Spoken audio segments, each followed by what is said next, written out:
خوش آمدید. رمضان عشق ہے سری ٹرانسمیشن اور آج ہم بات کر رہے ہیں فتح مکہ کے اوپر جو کہ آج کے دن ہوئی تھی. اللہ تعالیٰ نے مسلمانوں کو وہ نصرت وہ کامیابی عطا کی تھی جس کا آغاز فتح مبین سے ہی ہو گیا تھا صلح حدیبیہ سے. آج اس کے جو پیغامات ہیں وہ ہم ڈسکس کر رہے ہیں, لیکن اس سے پہلے ہمارے چونکہ دسترخوان پہ بات ہو رہی تھی تو میں آپ کے سامنے بہت سارے لوگوں کے لیے ہاسپٹلس میں آج کل بہت سارے لوگ تیزابیت کے شکایت کے ساتھ جا رہے ہیں جن کو گرمی یا معدے میں تیزابیت کا مسئلہ ہو رہا ہے روزے رکھنے سے. ثابت اسپغول اور بی دانہ, سفر جل کا جو دانہ ہوتا ہے بی دانہ کے نام سے مارکیٹ میں مل جاتا ہے, دونوں کو ہم وزن رکھ لیں, اس میں سے 1 چمچ رات کو آدھے کپ پانی میں بھگو دیں, صبح وہ گوند جیسا بن جائے گا, اس میں پانی ڈال کے پہلے وہ پی لیں, سحری سے پہلے پی لیں, انشاءاللہ پورے دن تیزابیت نہیں ہوگی. اچھا انشاءاللہ.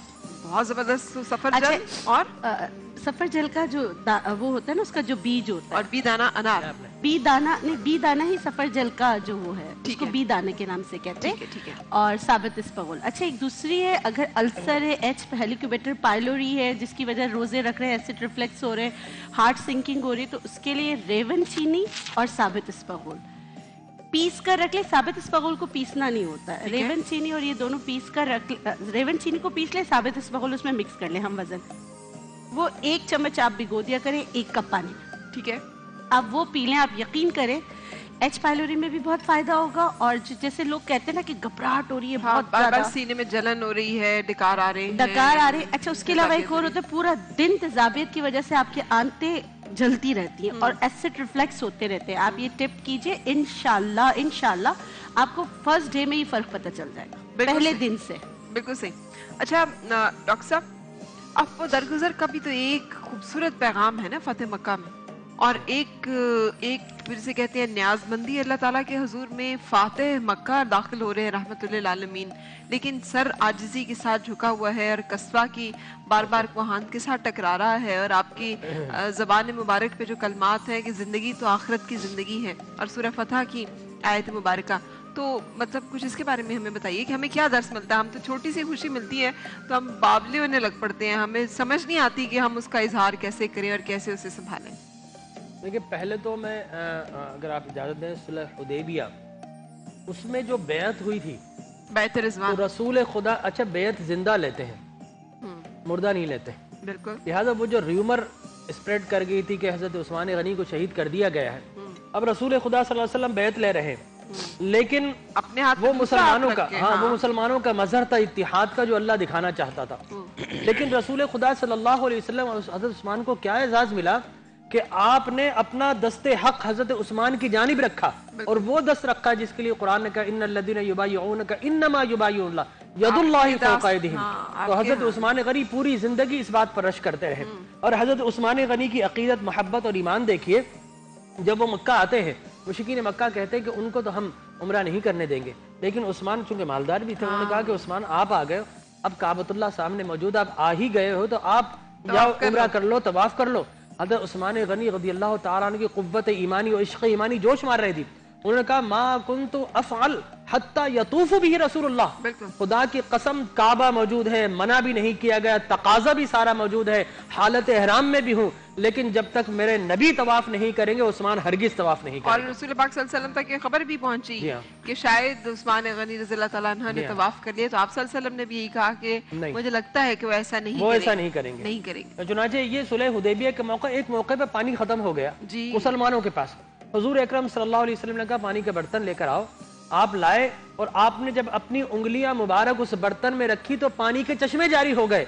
اور حضرت جابر بن عبداللہ رضی اللہ تعالیٰ عنہ سے کسی نے پوچھا کہ اے جابر لوگ کتنے تھے؟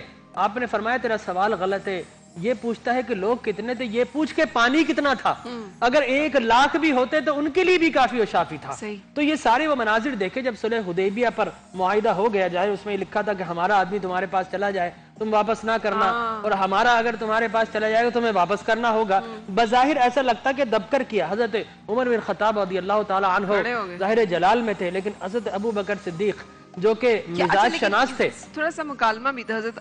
حالانکہ حضرت عمر بن خطاب رضی اللہ تعالیٰ عنہ اس میں شرمسار رہے ساری زندگی, بہت سے صدقات کیے, غلام آزاد کیے, لیکن اس کے باوجود کتنا فریڈم ڈائلاگ تو کیا نا آقا کے ساتھ کہ یا رسول اللہ کیا آپ اللہ کے رسول نہیں ہیں, نعوذ باللہ, کیا ہم مسلمان نہیں ہیں. نام کاٹا گیا نا, وہ نام کاٹا گیا, وہاں پر محمد بن عبداللہ لکھا گیا. پھر ہم دب کے حضرت اپنے علی نے دین میں انکار کیوں کر رہے؟ دیا عملاً, حضرت عمر بن خطاب رضی اللہ تعالیٰ عنہ نے اظہار کیا, انہوں نے عمل کر کے دکھایا کہ رسول کا نام میں کاٹنے کے لیے تیار نہیں ہوں.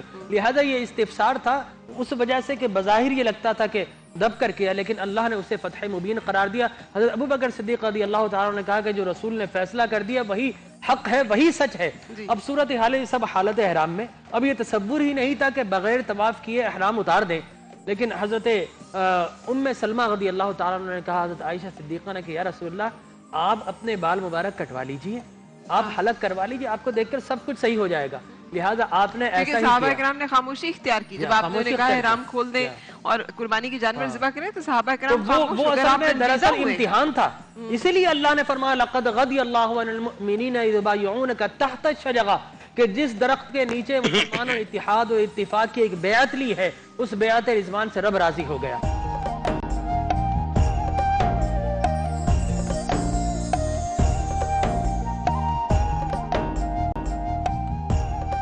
حضرت ام سلمہ کی فہم و فراست, ہاں، ایک فہم و خاتون فراست کی بعض اوقات جو کنٹریبیوشن ہوتی ہے وہ پیغمبروں کی زندگی میں بھی ہے, اولیاء کی زندگی میں بھی ہے. ایک اچھا مشورہ جو ہے, اور ایک دیکھیں آپ کی سب اچھی سے بڑی فکر بات ہے یہ آپ کہ کی طرف سے سرکار آ سکتا ہے. کائنات صلی اللہ علیہ وسلم ان کو پرائرٹی دی, جی. ان کو ایکسپٹ کیا. جی. لہٰذا آپ دیکھیں اس کے بعد ہر کسی نے اپنا حالت احرام حلق کروایا سب نے, اور یہ سارے مناظر رہے. اچھا اب لیکن اس میں ایک اور مسلمان میسج بھی تو ہے نا ڈاکٹر صاحب کے ابو جندل رضی اللہ تعالیٰ عنہ, ایگریمنٹ ابھی سائن نہیں ہوا ہے اور وہ آ جاتے ہیں, اور سہیل بن عمر کے بیٹے, اور وہ کہہ رہے اگر میرے بیٹے کو میرے حوالے نہیں کیا تو میں سائن نہیں کروں گا اس ایگریمنٹ کو.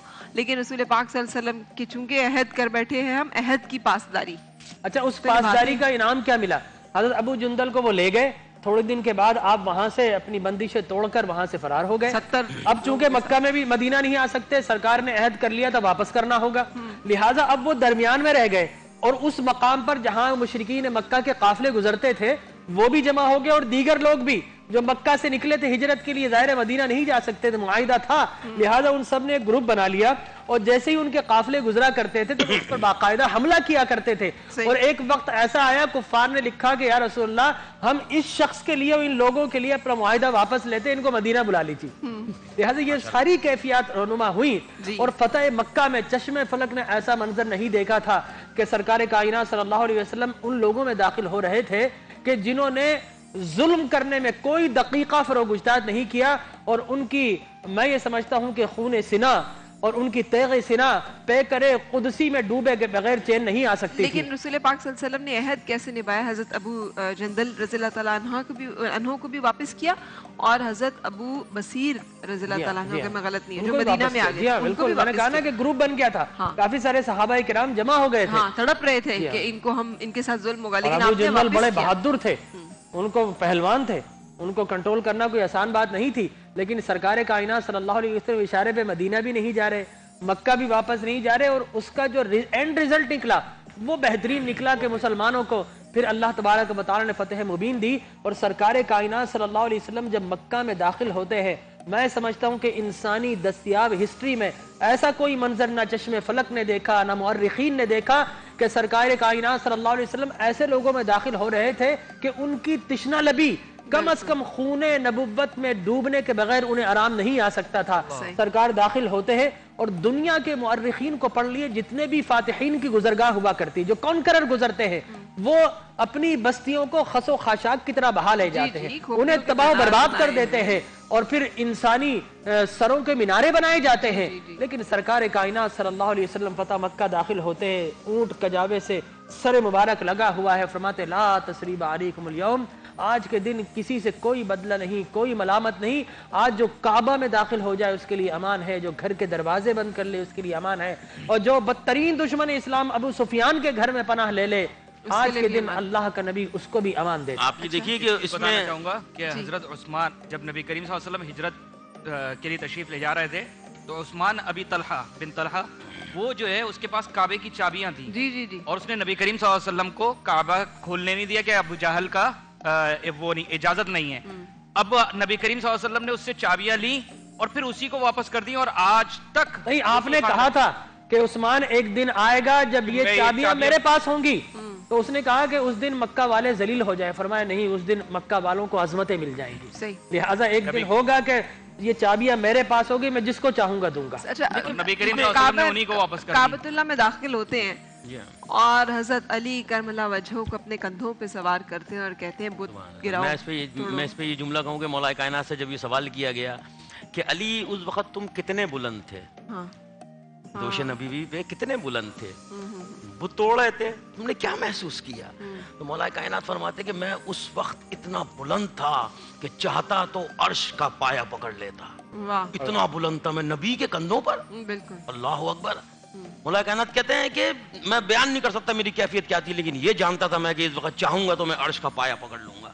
ان تمام واقعات کی روشنی میں ہمیں ایک چیز سب سے بنیاد ملتی ہے جو ہمارے پاس بھی ہمارے بڑے, خاص طور پہ قائد اعظم محمد علی جناح ہمارے بانی پاکستان, یونٹی, فیتھ, ڈسپلن, بالکل ان تین چیزوں کو ہمارے بیچ میں رکھے گئے.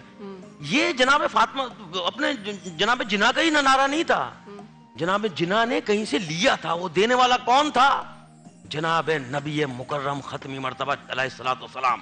اس وقت سے کہہ رہے ہیں دیکھو تمہارے بیچ میں یونٹی, تمہارے بیچ میں فیتھ. کتنا فیتھ کہ نہیں ایسا نہیں ہو سکتا, مجھے یقین ہے اپنے صحابہ پہ کہ ایسا کر ہی نہیں سکتے.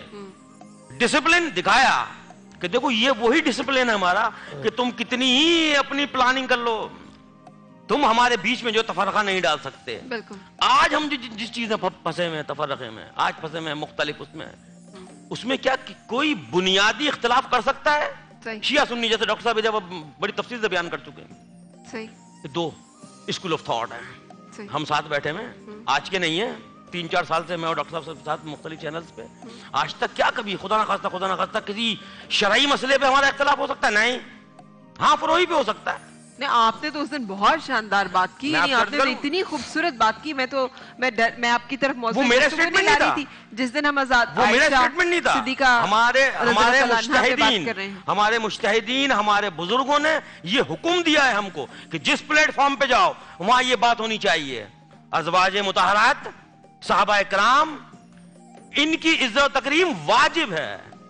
جو یہ حرکتیں کرتے ہیں شیعہ سنی تفرقہ میں جانے کی, وہ کہیں اور سے ڈکٹیٹ ہو رہے ہیں, وہ کہیں اور جو سیاست ہے ان کی, اور جس طرح سے وہ چاہ رہے ہیں ہم اچھی طرح جانتے ہیں. جنرل راحیل شریف صاحب نے بھی کہا ہے کہ پراکسی وارز پاکستان میں نہیں لڑی جائیں گی, اور ہم پاکستان کو پراکسی وار ختم کرنا ہے ان چیزوں کو, اور اس چیز کے لیے ہمیں ساتھ بیٹھے. ضرب عضب کا سب سے پرائم اگر کوئی پوائنٹ کہیں گے تو میں سمجھتا ہوں کہ کافی عرصے بعد یہ جو ان کا اسٹیٹمنٹ دل میں ٹھنڈک پڑ گئی, اس لیے کہ ہم ظاہری دشمنوں کو تو مار رہے ہیں, لیکن جو پراکسی سے چھپی ہوئی ہیں ان کو آج تک ہم نے صرف نظر کیا ہوا ہے. جب تک لیکن یہ علامہ صاحب کی جو بات ہے یہ سب سے بڑا وار ہے کسی بھی پراکسی وار کے اوپر. ایک فلاسفر نے ایک نقطہ دیا تھا, کسی نے اس سے پوچھا تو کہنے لگا کہ خون کے دھبے خون سے نہیں دھوئے جاتے, پانی سے دھوئے جاتے ہیں. خدا نہ خواستہ اگر کہیں خون گر گیا کسی کا تو خون سے مت دھونے کی کوشش کرنا. واہ, بہت خوبصورت. سو ہم یہاں پہ ایک بریک کے لیے رکیں گے اور بریک کے بعد پھر ہم اپنی گفتگو جاری رکھیں گے.